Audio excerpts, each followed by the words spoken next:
reminds me of the symbol of his party, the circus elephant, his head full of ivory, a long memory and no vision, and you have seen elephants being led around the circus ring. They grab the tail of the elephant in front of them. And then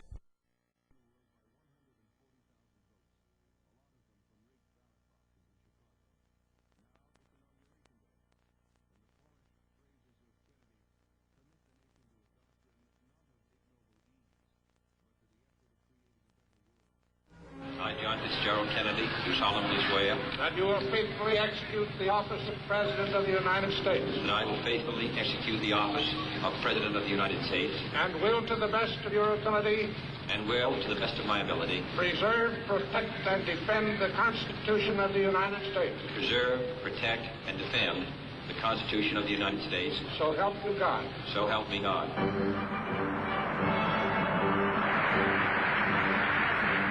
Let the word go forth from this time and place to friend and foe alike that the torch has been passed to a new generation of Americans born in this century, tempered by war, disciplined by a hard and bitter peace, proud of our ancient heritage, and unwilling to witness or permit the slow undoing of those human rights to which this nation has always been committed and to which we are committed today at home and around the world.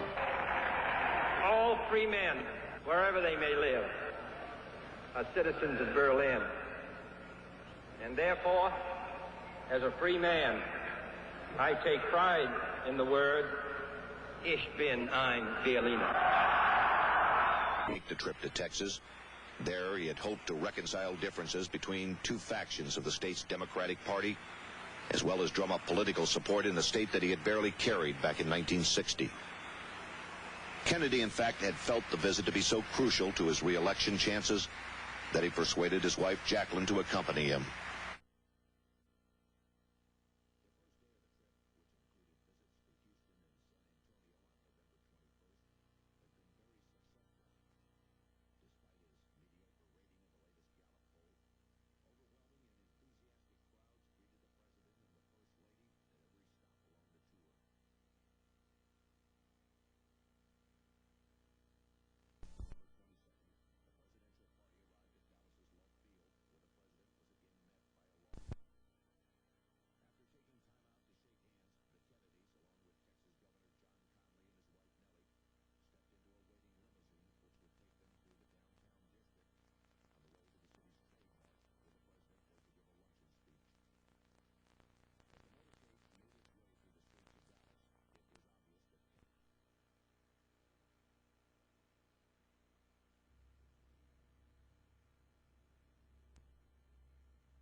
My name is William Cooper. Between the years 1970 and 1973, I served on the intelligence briefing team of the Commander-in-Chief of the United States Pacific Fleet, who at that time was Admiral Bernard Cleary. I was attached to the Office of Naval Intelligence. I had a top secret, Q, sensitive compartmentalized information, security clearance, and actually had access and the need to know almost everything that the Admiral himself, the members of his staff, and many high-level government officials. It was during this time that during the routine course of my duties, top-secret documents crossed my desk that I was able to read that outlined everything that really and truthfully happened, according to those documents, in Dallas on November the 22nd, 1963, when President John F. Kennedy was assassinated. According to these top-secret documents, the intelligence community and the national security apparatus considered John F. Kennedy to be a threat to the national security. It did not explain what this meant. It stated also that he had ordered the security establishment to prepare a plan to reveal to the American people within the following year the truth about unidentified flying objects. It also stated that he had ordered the intelligence community and the CIA specifically to cease importing and selling illegal narcotics, drugs, to the American people in order to finance their black projects. Now we know that he had ordered also the printing of real money, again, silver certificates, backed by real silver money. And we also know that that would have broken the back of the Federal Reserve. He had also threatened publicly to disband the Central Intelligence Agency and scatter it to the thousand winds. We know that he had refused to provide air support for the invasion of the Bay of Pigs. A lot of people were really angry and upset with John F. Kennedy. It's stated in those documents that the assassination pistol used was prepared, manufactured specifically by the Central Intelligence Agency for assassinations. It was electrically operated, gas-powered, and could either fire a poison dart, a small hypodermic needle, or an exploding pellet which could contain any one of several deadly poisons. These documents stated that William Greer, the driver of the President's car, a Secret Service agent, an ex-chauffeur of the Lodge family, turned in his seat and fired with this assassination pistol at point-blank range at the President's head, an exploding pellet filled with shellfish toxin, which really killed our President. President Kennedy's brain was missing. Another was substituted in its place, which showed little or no damage at all. Completely opposite of what the doctors at Parkland Hospital described.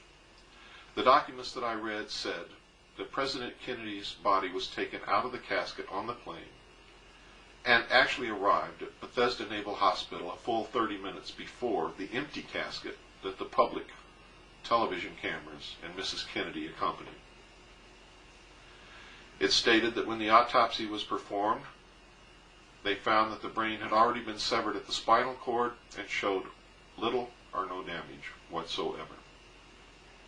This has since been confirmed by independent investigators other than me. But I can prove that as far back as 1972, I told all of these details to several other people, one of whom I have disclosed publicly already.